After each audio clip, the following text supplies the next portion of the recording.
नमस्कार प्यारे खागड़ों, स्वागत है आपका फिर से आपके अपने YouTube चैनल श्री राम अध्ययन मंत्रा में। हम हाजिर हुए हैं फिर एक नई वीडियो के साथ। वीडियो को अच्छे से समझने के लिए बने रहिए वीडियो के शुरू से लेकर अंत तक। साथियों, यहाँ बात हो रही है NCERT कक्षा 9 हिंदी क्षितिज पुस्तक के अध्याय नंबर 9, क्षमा करें, अध्याय नंबर 8 के बारे में यहाँ बातचीत चल रही है, जिसका नाम है एक कुत्ता और एक मैना। ये एक निबंध है, जैसा कि आपको यहाँ दिखाई दे रहा होगा।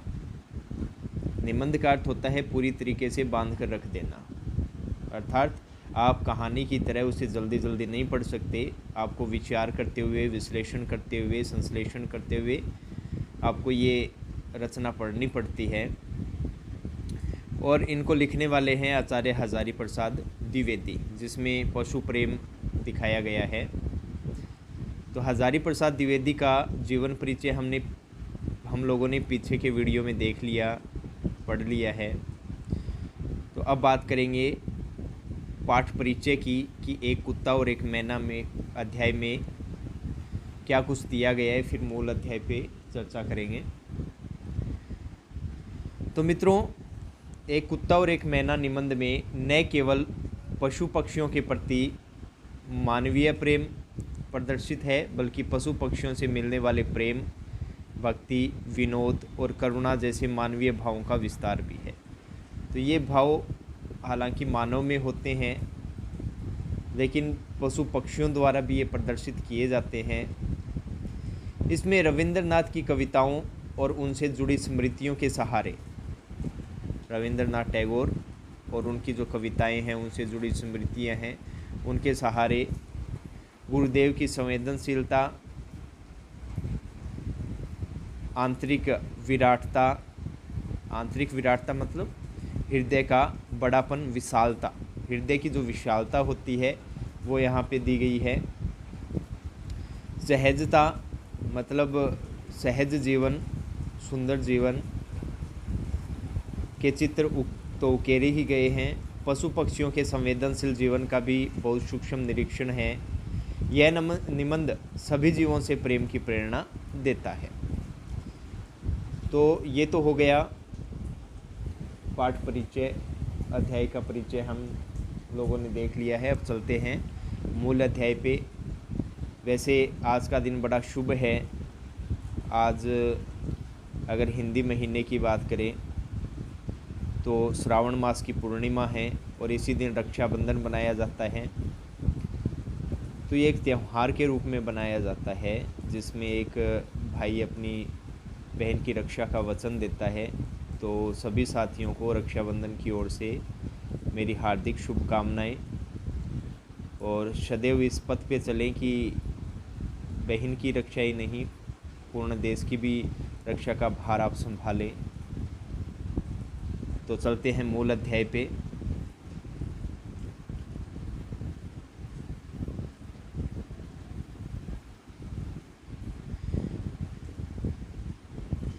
आज से कई वर्ष पहले गुरुदेव के मन में आया कि शांति निकेतन को छोड़कर कहीं अन्यत्र जाएं। ये गुरुदेव किसके लिए आया है आपको पता होगा, रविंद्रनाथ जी के लिए आया है। तो ये गुरुदेव किसके लिए आया है? रविंद्रनाथ जी के लिए आया है। और शांति निकेतन में वो रहते थे, तो उनके मन में आया कि शांति निकेतन को छोड़कर कहीं अन्यत्र मतलब अन्य स्थान पर जाएं। स्वास्थ्य बहुत अच्छा नहीं था, शायद इसलिए या पता नहीं क्यों। ते पाया कि मतलब यहाँ हो जाएगा ते पाया, इसका अर्थ हो जाता है निश्चित किया, निश्चय किया कि वे श्री निकेतन के पुराने 3 मंजिले मकान में, 3 मंजिले का मतलब क्या हो गए? 3 माले का भवन, एक के ऊपर एक बना हुआ, शायद मौज में आकर ही उन्होंने यह निर्णय किया हो। वे सबसे ऊपर के तल्ले में रहने लगे। उन दिनों ऊपर तक पहुंचने के लिए लोहे की चक्करदार सीढ़ियां थी। तो आपको ये याद रखना है कि उस समय ऊपर पहुंचने के लिए किसकी सुविधा होती थी, आप बता सकते हैं लोहे की चक्करदार सीढ़ियों की आवश्यकता होती थी। और वृद्ध और क्षीण वपु रविंद्रनाथ के लिए उस पर चढ़ सकना असंभव था। देखो, अब जो रविंद्रनाथ टैगोर हैं वो वृद्ध हो चुके हैं, बूढ़े हो चुके हैं। क्षीण वपु, क्षीण का अर्थ होता है कमज़ोर और वपु का अर्थ होता है शरीर। तो क्या हो जाएगा? कमज़ोर शरीर वाले।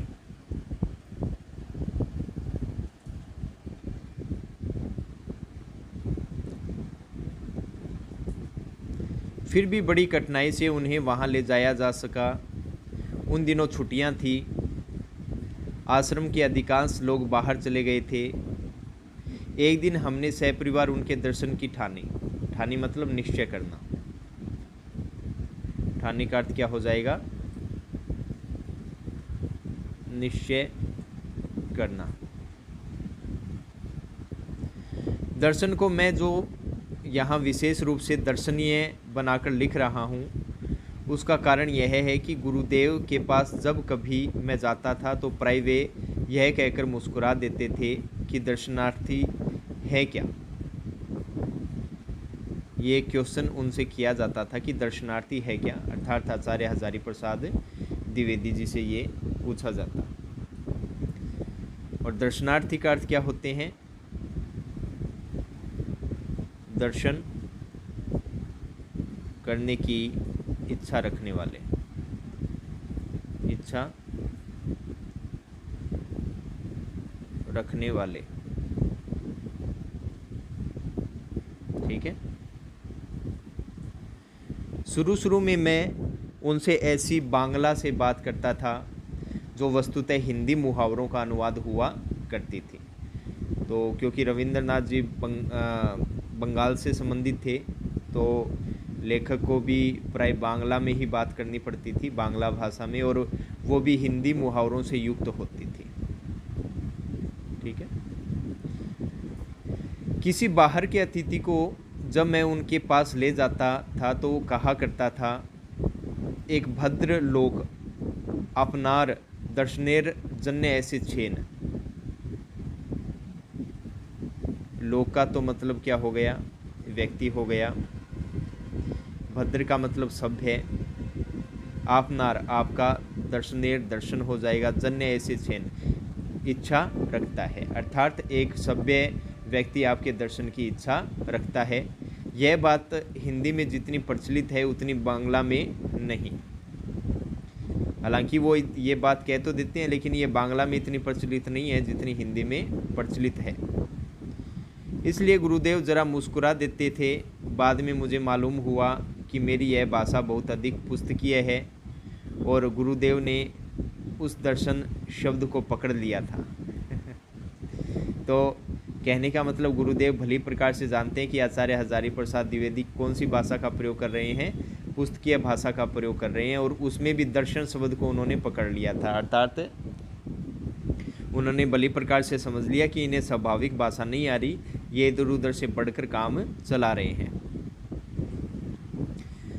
इसलिए जब कभी मैं असमय में पहुंच जाता था। अच्छा, असमय का अर्थ क्या होता है? गलत समय।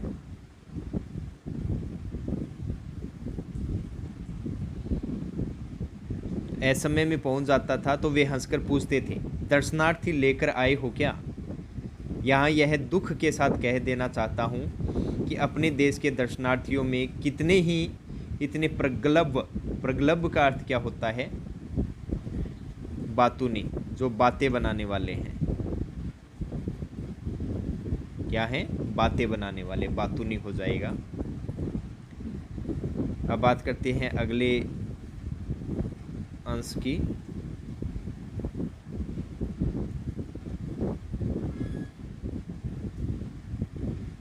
प्रगल्भ होते थे कि समय, असमय, स्थान, अस्थान, अवस्था अनवस्था की एकदम परवाह नहीं करते थे। तो समय तो वैसे ही आ गया भाई, किस समय मिलना है, किस समय नहीं मिलना चाहिए, कौन से स्थान पर मिलना है, कौन से स्थान पर नहीं मिलना चाहिए, कौन सी अवस्था में मिलना है, कौन सी अवस्था में नहीं मिलना चाहिए। तो यहाँ अनवस्था का मतलब क्या हो जाएगा? कठिन अवस्था। मतलब लोगों को ये नहीं रहता था कि अगले को दुविधा होगी, उनको तो मिलना है कैसे ही करके, चाहे कोई भी परिस्थिति हो, चाहे कठिन हो, ये यहाँ पर कहा गया है। और रोकते रहने पर भी आ ही जाते थे। जैसे कई बार अपने मंदिर में धोख लगाने जाते हैं, माथा टेकने जाते हैं, तो दर्शनार्थी क्या करते हैं कि कुछ को अंदर भेज देते हैं सिक्योरिटी वाले, कुछ को रोक देते हैं, लेकिन कुछ लोग क्या करते हैं, जल्दी से नीचे से निकलने की कोशिश करते हैं, कहाँ पहुँच जाओ यहाँ करके बस धक्का मुक्की कर ले हैं। ऐसे यहाँ पे है, रविंद्रनाथ टैगोर से मिलने वाले हैं, वो ये नहीं सोचते कि किस समय मिलना है, किस समय नहीं मिलना है, तो वो सीधे अंदर चले आते थे, रोकने पर भी वो रुकते नहीं थे।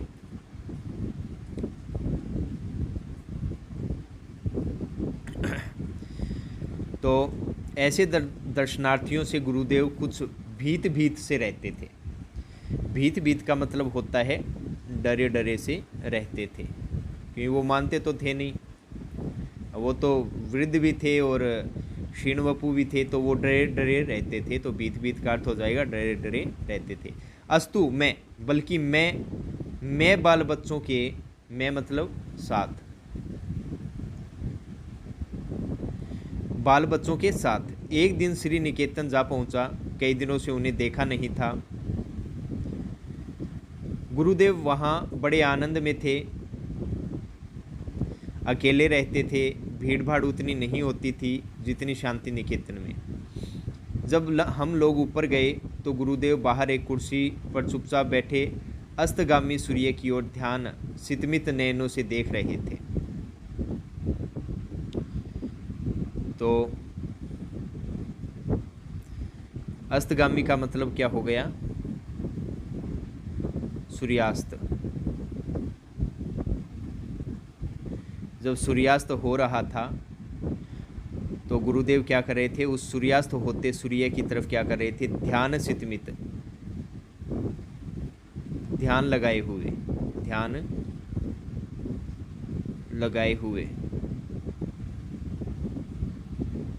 नेत्रों, नयनों का अर्थ क्या हो जाएगा? नेत्रों से देख रहे थे। हम लोगों को देखकर मुस्कुराए, बच्चों से जरा छेड़छाड़ की, कुशल प्रश्न पूछे, कुशलता के, भाई ठीक है कि नहीं है, और फिर चुप हो रहे।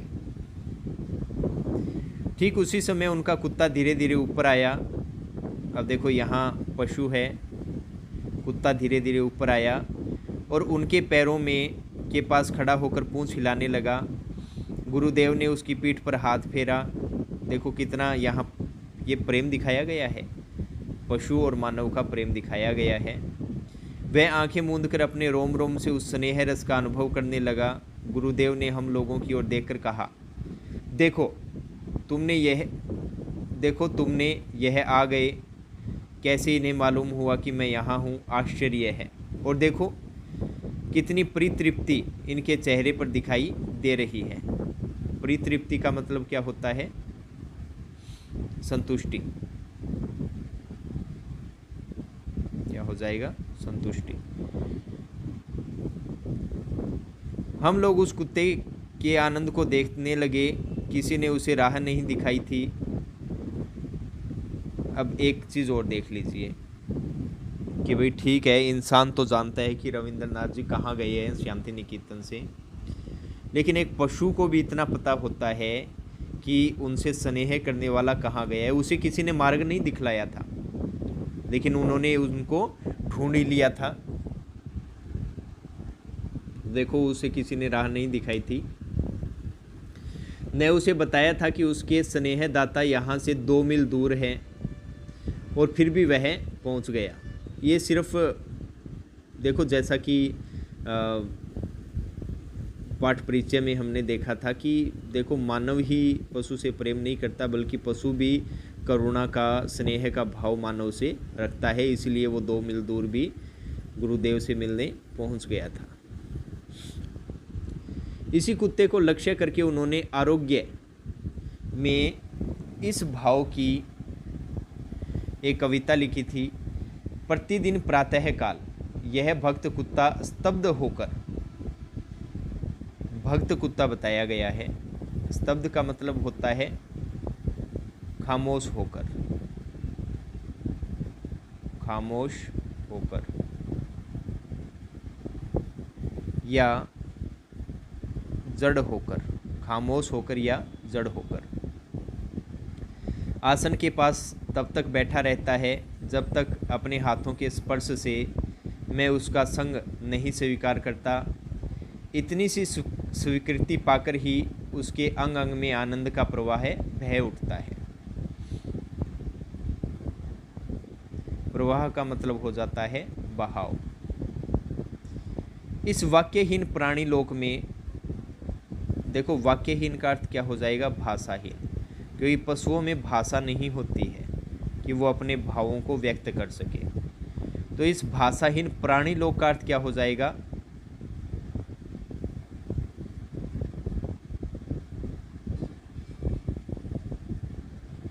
ये हो जाएगा पशु संसार।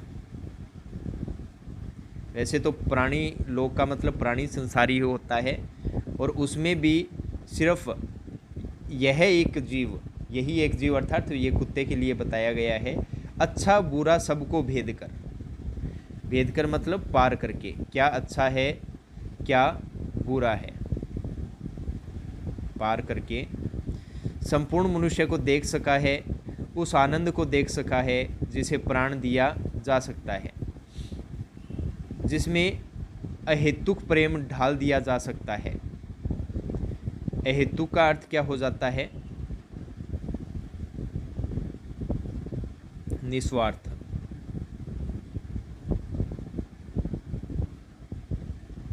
निस्वार्थ प्रेम ढाल दिया जा सकता है, जिसकी चेतना असीम चैतन्य लोक में राह दिखा सकती है। असीम का अर्थ होता है जिसकी कोई सीमा न हो, चैतन्य का मतलब जागृत, लोक का मतलब संसार में राह दिखा सकती है। जब मैं इस मूक हृदय का प्राणपण आत्मनिवेदन देखता हूँ, जिसमें वह अपनी दीनता बताता रहता है, अर्थात वह बिना भाषा के भी गुरुदेव को क्या करता रहता है? अपनी दीनता दिखाता रहता है, तब मैं यह सोच ही नहीं पाता कि उसने अपने सहज बोध से मानव स्वरूप में कौन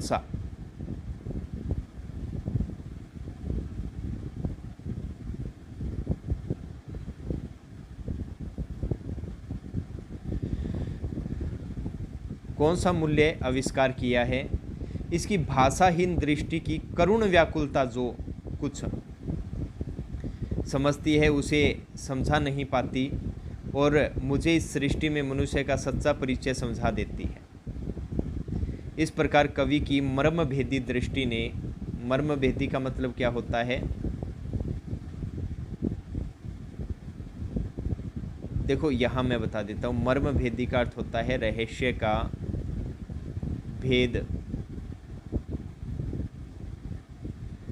जानने वाली।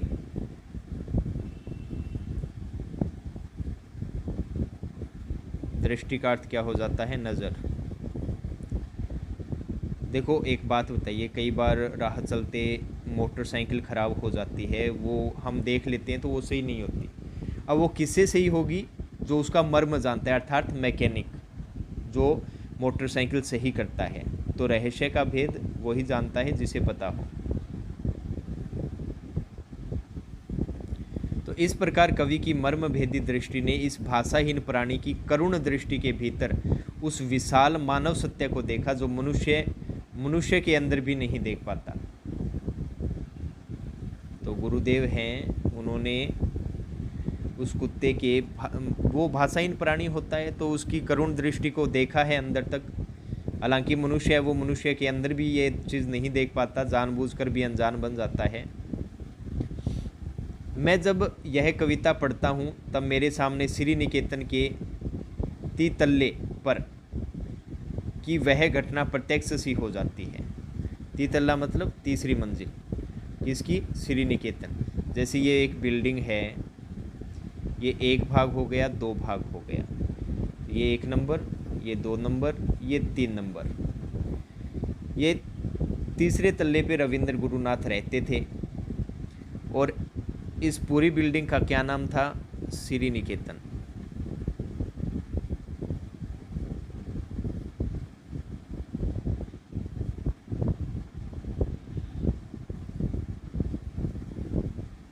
यह आंख मूंद कर अपरिसीम आनंद व मूक हृदय का प्राणपण आत्मनिवेदन मूर्तिमान हो जाता है। उस दिन मेरे लिए वह एक छोटी सी घटना थी। देखो साथियों, ये है रविंद्रनाथ टैगोर। आज वह विश्व की अनेक महिमाशाली घटनाओं की श्रेणी में बैठ गई है। एक आश्चर्य की बात, और इस प्रसंग में, प्रसंग का मतलब जो बात चल रही है, जो बात चल रही है,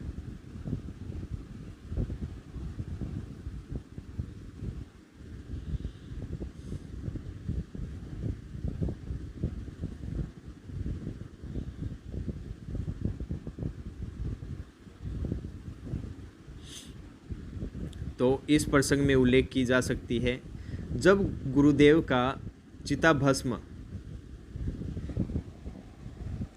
चिताभस्म का मतलब क्या होता है,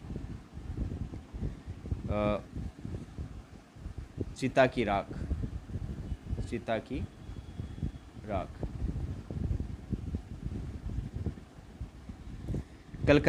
कोलकाता से आश्रम में लाया गया। उस समय भी न जाने किस सहज बोध के बल पर, बोध का मतलब होता है ज्ञान, किस साधारण, सहज का मतलब साधारण ज्ञान के बल पर वह कुत्ता आश्रम के द्वार पर तक आया।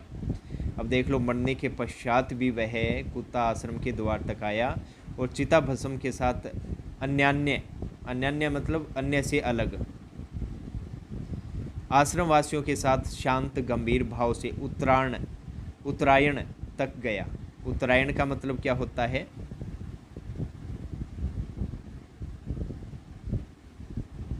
देखो उत्तरायण का अर्थ होता है उत्तर दिशा। वैसे तो उत्तर दिशा ही होता है, क्या हो जाएगा, उत्तर दिशा।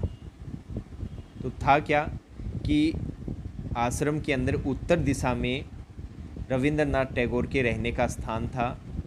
तो अन्य लोग जब इस दिशा की ओर जा रहे थे तो कुत्ता भी उनके साथ जाने लगा। आचार्य क्षिति मोहन सेन सबके आगे थे। तो ये पूछा जा सकता है सबके आगे कौन थे, तो क्षिति मोहन सेन। उन्होंने मुझे बताया कि वह चिताभस्म के कलश के पास थोड़ी देर चुपचाप बैठा भी रहा। अब देख लो, ये जो कुत्ता था जो मानव जैसा व्यवहार कर रहा है, वो गुरुदेव जो इनसे स्नेह रखते थे। और देखो, स्नेह जो रखता है तो वो कभी कोई बंदा छोड़ता नहीं है, प्रेम से सब कुछ जीता जा सकता है। अब जो वो कुत्ता था, सच कहूँ साथियों, कुत्ता नाम लेना मेरे को बड़ा आत्मग्लानि भरा लगता है। डॉगी ही ठीक रहता है, प्यारा नाम डॉगी होता है। तो वो चुपचाप वहाँ बैठा रहा। कुछ और पहले की घटना याद आ रही है। उन दिनों शांति निकेतन में नया ही आया था, मतलब वो उस समय नहीं थे। गुरुदेव से अभी उतना दृष्ट नहीं हो पाया था। दृष्ट का मतलब लज्जा रहित, कहने का मतलब नया ही था। तो उस समय गुरुदेव को इतना जानता नहीं था, तो इतना उनके साथ खुला नहीं था व्यवहार में, मतलब आपस में इतने खुल नहीं पाए थे हम लोग। तो गुरुदेव उन दिनों सुबह अपने बगीचे में टहलने के लिए निकला करते थे। मैं एक दिन उनके साथ हो गया था। मेरे साथ एक और पुराने अध्यापक थे, और सही बात तो यह है कि उन्होंने ही मुझे भी अपने साथ ले लिया था। गुरुदेव एक एक फूल पत्ते को ध्यान से देखते हुए अपने बगीचे में टहल रहे थे। तो मित्रों, आज के लिए हम लोग यहीं तक पढ़ेंगे, टहल रहे थे। तो साथियों, ये निबंध है तो थोड़ी कठिनाई होगी, बार बार आपको इस पे विचार करना होगा, लेकिन